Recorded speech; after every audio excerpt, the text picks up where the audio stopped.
Anime adaptations. Sometimes they're good, and sometimes they're pretty bad.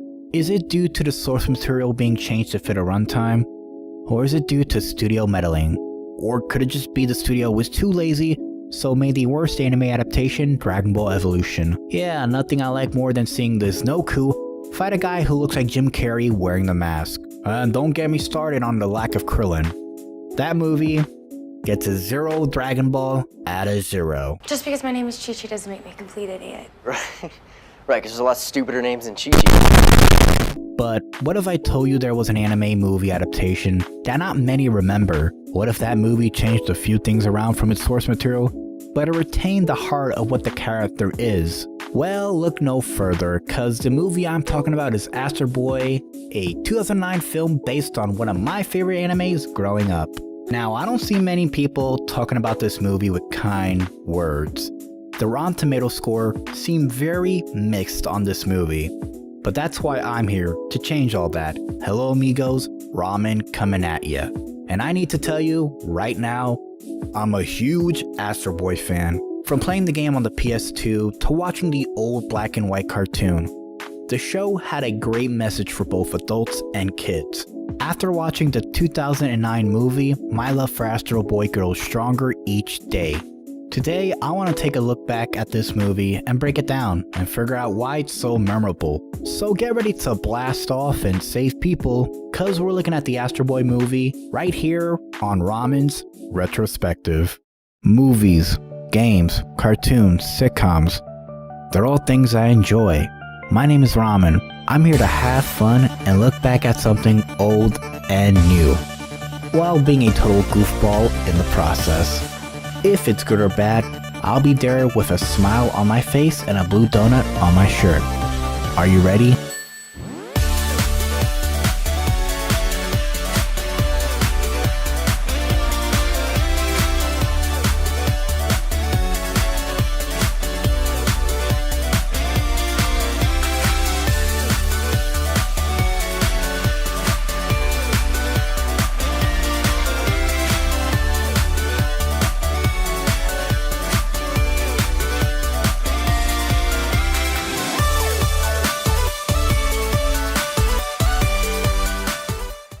Astro Boy, or as they call him in Japan, the Mighty Atom, is a Japanese manga series illustrated and written by Osamu Tezuka. The story is about a young robot boy named Astro, who has the memories of Tobio, Tenma's dead son. Astro was created as a replacement for Tobio, but Astro became his own person, much different from Tobio. Astro became a surrogate son to Professor Okenemizu. Professor Okenemizu helps Astro by teaching him how to be human. Astro also fights off bad guys who threaten him and his family. Astro wasn't just a crime-fighting robot. Astro was a robot with the memories of Tobio. While Astro isn't a perfect replica of Tobio, Astro still has the emotions of a human and still has a heart, and that's what I love about Astro. You see, Astro doesn't want to fight robots all the time. He believes robots and humans should live side by side. Astro does his best to achieve that, while also following the rules of robotics, which state robots can't harm humans or allow humans to be harmed. Currently, I'm watching the 2003 series, which has a bit of a change from the original anime. In it, Tenma creates Astro after Tobio dies. Tenma eventually gets sick of Astro and shuts him down. Professor Okenemizu finds Astro abandoned and brings him back to life, and raises him as his own son, and teaches him how to be a boy. Also, Tenma is evil in this and sends robots to destroy Astro. I know it may sound a bit confusing. Why does Tenma become evil? Well, I'm making a vid on the 2003 series probably sometime next year, so I won't go into full detail, but I will say, for those who are big Astro Boy fans, Astro Boy was in fact the very first anime. Yes, before Dragon Ball and Naruto, we got Astro Boy. It's a pretty fun fact, and one that makes any anime fan feel a little smarter for knowing. The Astro Boy film development goes way back, all the way back to 1997. when Sony Entertainment Pictures bought the film rights to Astro Boy. Sony apparently wanted to make a live-action film based off the anime. Now, I don't know how that will work. I just imagine they put a kid in red boots and tell him to fly and make him wear shorts. Who knows what Sony had planned? All I know is I don't think the movie will work in live action. I'm just saying. Now, the screenplay was already made for the movie, but it fell through in 2000 because Steven Spielberg made AI, which apparently had the same premise as Astro Boy. Now, this was back when Sony was just making bad decisions, not like Sony now. Now, I kinda wish Sony would make a live action movie, or why even have the rights? Not that I know if or not they still have the rights, I'm just saying, Sony, we want Astro Boy, make a movie. But just when you thought Astro Boy's movie development was a one and done thing, it gets much worse. As the movie was passed to so many studios, Sony hired Eric Lincoln to make an all CGI movie, and also the Jim Henson production. The script was made, but it did not go through, cause Lincoln wanted to pursue other films. Sony later hired Genndy Tartakovsky of Dexter's Lab and Samurai Jack fame to make a live action / animatronic CGI feature film. After the script was written, the film still didn't go through, and Genndy left to direct another 3D animated film. At this point, you're kinda recognizing a pattern. Astro Boy, the movie, was in development hell. Scripts were being made, but nothing was going in production. Sony at this point was wasting people's time and money. And with that, the Astro Boy movie was sadly cancelled. But there's a bright light. In 2006, the Hong Kong-based animation studio Imagine Animation Studio was announced to produce the Astro Boy movie. We had Colin Brady, who was an animator for Pixar and made a lot of really great Pixar classics, but then Brady was replaced with David Bowser, who directed a lot of movies for DreamWorks. Two being Flushed Away and Chicken Run. Wow, wasn't that a roller coaster of madness? Well, after all that, development began for the movie. But when you adapt an anime to America, changes have to be made. The studio decided to make some big changes. One being getting rid of Astro's kawaii portrayal to appeal to a more American audience. They thought large eyes and eyelashes made Astro look feminine. Well, I don't really get that or see that as a problem in the anime, but it is an anime adaptation. I get some changes need to be made. Imagi Studio also changed Astro Boy's body proportions and made them a bit slimmer. They also gave Astro a bit of a Caucasian look. Imagi Studio also changed Astro from a 9-year-old boy to a 13-year-old boy. They also gave him a white shirt and a blue jacket because, as they quote, they thought a boy running with no shirt and pants would be weird. And I think that change is okay. If you do miss Astro Boy's classic design, it is shown in certain parts of the movie, so it's not like it's not there. You know, with all the changes the movie made, I still think the movie holds up and still retains the overall message of Astro Boy. What I love most about this movie is the voice cast, with Freddie Highmore, aka the Good Doctor himself, playing Astro, and Kristen Bell playing Cora. Everyone feels like that sometimes. Well, the last few days have been different for me. I mean, being with all you guys and Hammock. The thing I need to tell you is, Yeah? I'm really starting to like it here with you.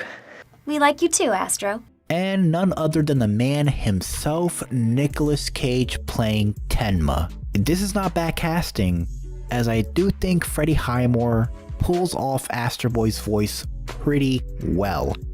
Nicolas Cage does not need to try. The man is always on point. Even when he's off, he is on. Have you seen him in Ghost Rider? He is a beast. Kristen Bell as Cora is actually perfect. I mean, you wouldn't know it's Kristen Bell until you search it up, but it's Kristen Bell. There are also new characters exclusive to this movie, like Hammock, the secondary villain of the movie, and the orphans, who are made to help Astro find his purpose. But my favorite side characters in this movie are the RRF. These robot characters are portrayed as robots who want to start a robot uprising.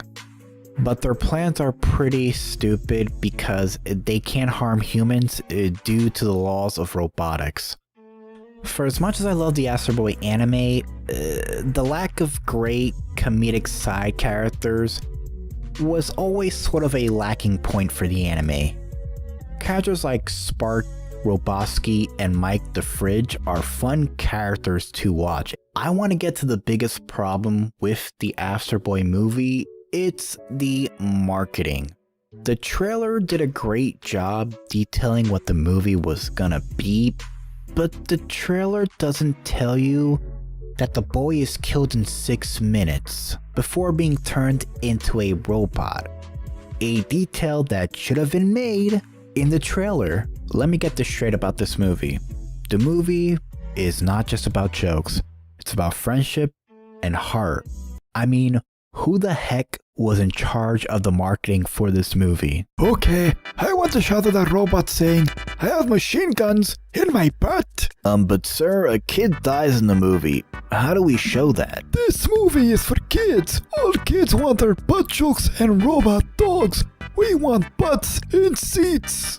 Sir, I know this movie is for kids, but don't you think we should show what happens with, with the kid dying? This movie's not all humor. The movie's a bit dark at times. Hey, want butts in seats. Make the commercial. I'm assuming that's how the marketing went for the movie. I could be wrong, or right. Mostly right. Along with the movie, we got a game. The game was a side-scroller beat-em-up and follows the events of the movie. The game is okay. I mean, I played it as a kid with my brothers. I'm not complaining, but the Astro Boy 2004 game is way better. I'll cover that at a later time. So, does the Astro Boy movie deliver? Does it retain the heart of what made the Astro Boy anime good? More importantly, does it tell a good story while also making you feel? Well, let's break down the Astro Boy movie and figure out if it's good or bad. Let's look back.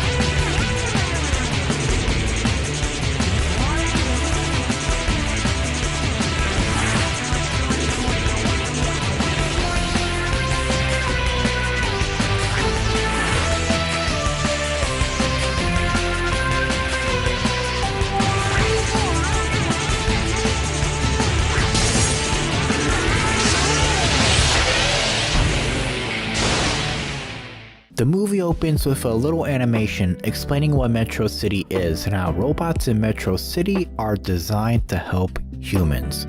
It does get pretty dark when we learn Metro City uses the surface as their wasteland for broken, outdated robots. We then see Toby in class taking a test.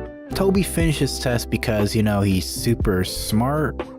Right off the bat, Toby is super smart. I mean, he has to be. His father is Tenma. Tenma picks up Toby from school. And if I'm being honest, this has gotta be the most tense car ride I have ever seen. Toby's excited to go to a special event with his dad, but his dad ditches him for the Peacekeeper ceremony with President Stone. From this car ride, you can sense there's a lot of distance between Toby and Tenma, and how much Tenma puts his work over his own son.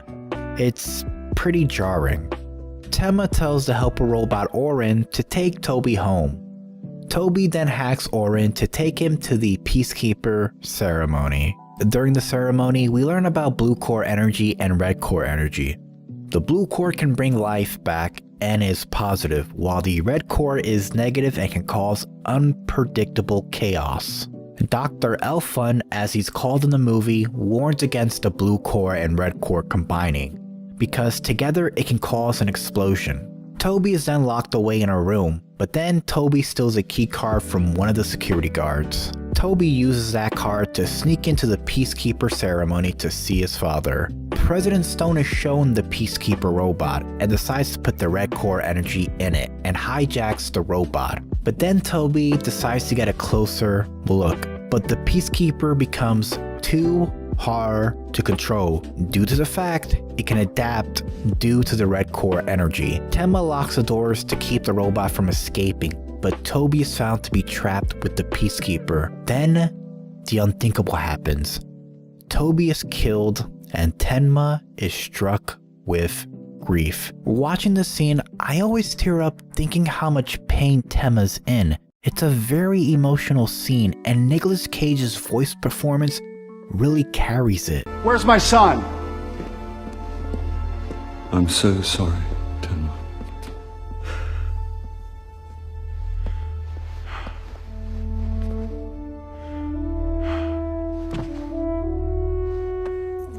Toby.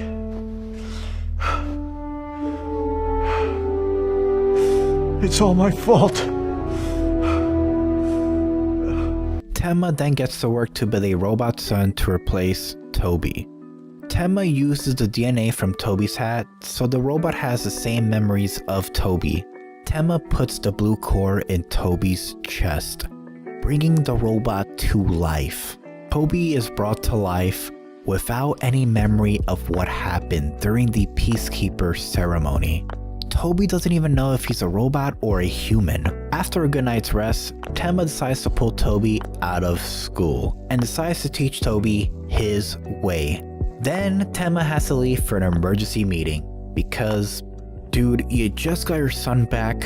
Why are you going to an emergency meeting? Spend time with your son, Tenma. Priorities, dude. Tenma leaves Toby with Orin. Together, Orin and Toby bond. I kinda love this moment. It really shows the new Toby treats Orin as an equal, not just a helper robot. But then Tenma comes in and kinda acts like a douche. He takes Toby's hat away from Orin, and Toby says he doesn't like the hat. Tenma then sends Toby to his room. You know, man, I get you lost your son, but chill. Tenma, Astro is just a robot kid. You should know better to tell him to go to his room. He's just having fun. Tenma calls Dr. Elephant and tells him he doesn't like robot Toby. He's not like his son. He acts somewhat different. Dr. Elephant brings up a very good point. You can't expect a carbon copy of your son. And I agree, Tenma. Up until the very end of the movie, Tenma kinda acts very mean to Toby. Tenma is kinda acting like his 2003 version. I say kinda because there is good in Tenma, it's just misguided due to his grief. Toby is in his room trying to make sense of why Tenma is mad. Then Toby's super hearing kicks in and he understands the window cleaning robots. Toby can hear them making fun of him and insulting him. Toby then grabs one of them from the window and he falls. But then Toby gets his rocket feet. Toby's in shock, what the heck just happened? And he has a hard time controlling his rocket feet. But then he gets the hang of it. No, I really love this moment in this movie as we see the full extent of Toby's power. Rocket feet, X-ray vision, super strength. I mean, it's basically Astro Boy. I love it. I love seeing Toby flying through the clouds and just having the time of his life. Toby then returns home to tell Tenma the news, but overhears Tenma saying he doesn't want Toby. He doesn't love him, and that he's just a machine. Again, big fat douche. Toby, having feelings because he's not just a robot, flies away. Before that, Dr. Elephant tells Toby to find his purpose. While Toby is coming to terms with being a robot, he gets chased by President Stone. President wants the blue core, and that's his villain arc, just wanting the blue core so he can win an election. He chases Astro down and blows him off the face of the flying city in the sky. Toby falls to the surface and Stone loses track of the blue core. It's here we're brought to the second act of the movie, the part where Toby becomes Astro Boy. But before that, let's take a quick ad break.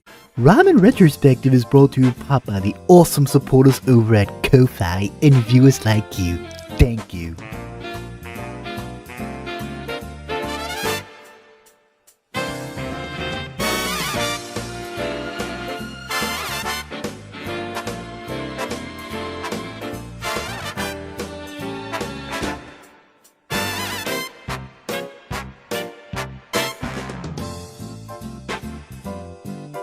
And now viewers, back to the show. Enjoy. So we see Toby landing in a scrapyard filled with thrown out, outdated robots. Until he's found by Trash Can, a robot dog, who was sent to find scrap to build robots. It's here we learn about Cora and the orphan kids. I'm calling them the orphan kids because I just don't remember their names. Cora is the secondary lead along with Toby. Toby is then captured by the RRF. The RRF are the comic relief of the movie. Their main goal is to start a robot uprising, while also following the laws of robotics. It's kind of a conflict of interest for the RRF, but from the way they're coming up with plans to torture Hammock, they don't seem to care. It's here where Toby is given the name Astro, a name that sets him apart from Toby and makes Astro feel like he's his own character. I like that Astro isn't given the name until the second act of the movie. This movie is about Astro finding his purpose and a place he belongs, so him being given the name Astro kinda makes sense. What is your name, comrade? Toby. Toby? Well, that's not much of a name, no. You want something with a bit more oomph to it. Something like the Ice Maker. Yeah, or the Annihilator. Or Pauline. Well, I guess I'll... Hang on a minute, we haven't come up with a new name for you yet. What about Astro? Oh, be quiet. If you can't come up with a sensible suggestion, then kindly mind your own business. Sorry. Think. I've got it! What? Astro. Oh, that's marvellous, that is. It's modern, little space age. I love it. Thanks, guys. Well, I better get going. Cora and the orphans rescue Astro from the RRF. If you're wondering how they found Astro, the RRF's hideout isn't very hidden. I really laughed at how simple this joke was. It's pretty funny. Meanwhile, in Metro City, President Stone begins a search in the Ministry of Science. Stone tells Tenma once he finds Astro, he must deactivate him, so Stone can have the blue core. Tenma sadly agrees. Douchebag of the year!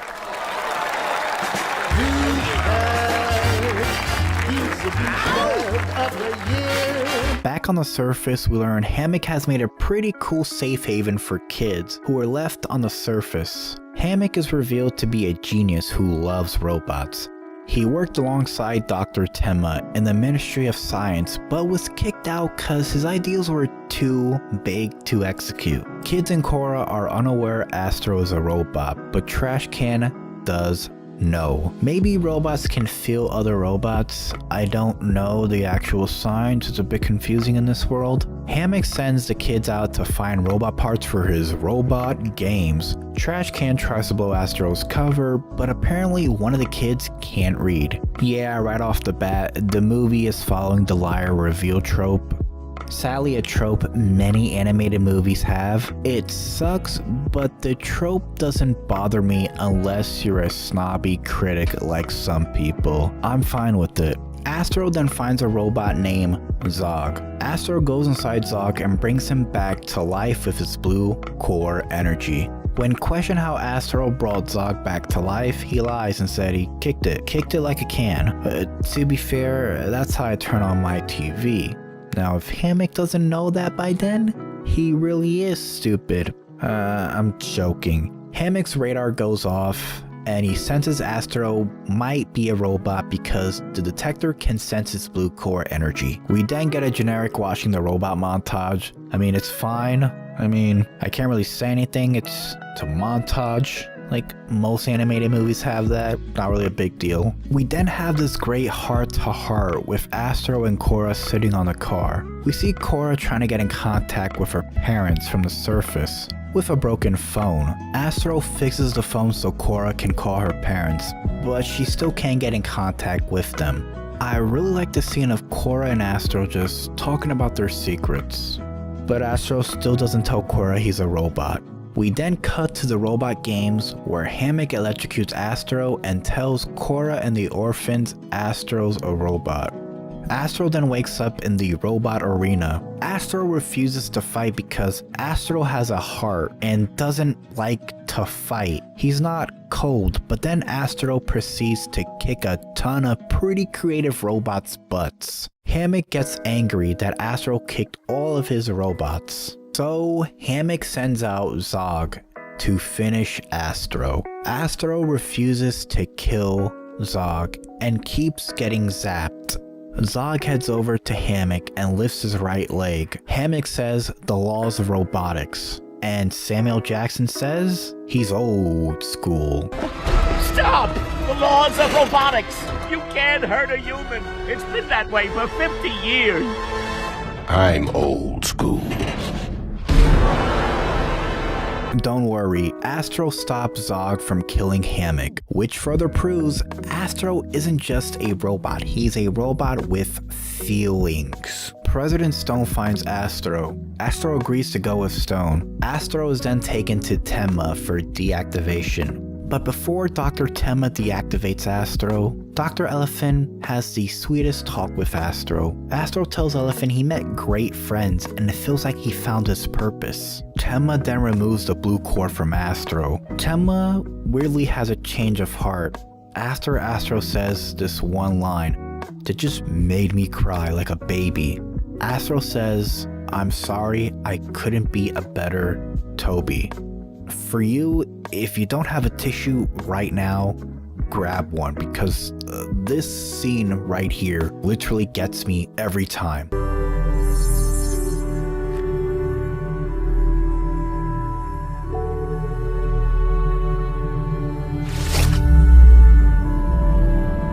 I'm sorry. Don't be. I'm sorry I couldn't have been a better Toby for you. Dad.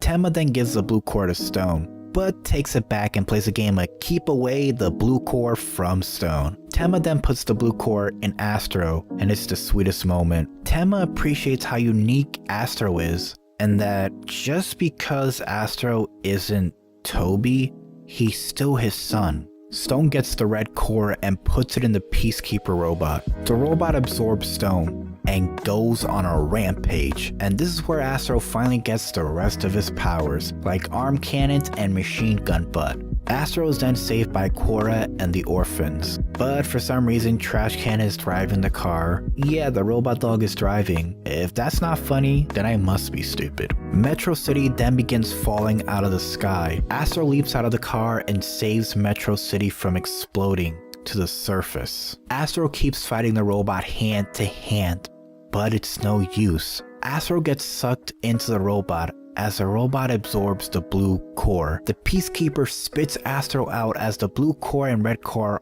are bad for each. Tenma rescues Astro, but Astro figures out what he was made for, to fight evil threats and save Metro City. It's in this moment Astro becomes a hero and heads to the Peacekeeper's red core, which is located in his chest. The Peacekeeper is defeated, and Stone is arrested. Astro lands in the field damaged with no blue core energy left. Tenma is filled with the same grief of losing another son, but Zod comes in and uses his blue core to bring Astro back to life. Metro City celebrates their new hero. Also, Cora finds her parents, a detail I totally forgot just now. We then get a cool alien invasion cliffhanger that leads to no sequel because the studio somehow went bankrupt. It kinda sucks cause I think a sequel where Astro learns more of what it's like being human and fighting aliens will be a great sequel. But sadly, critics didn't like this movie and had the weirdest mixed reception among fans and critics. And that was the Astro Boy movie.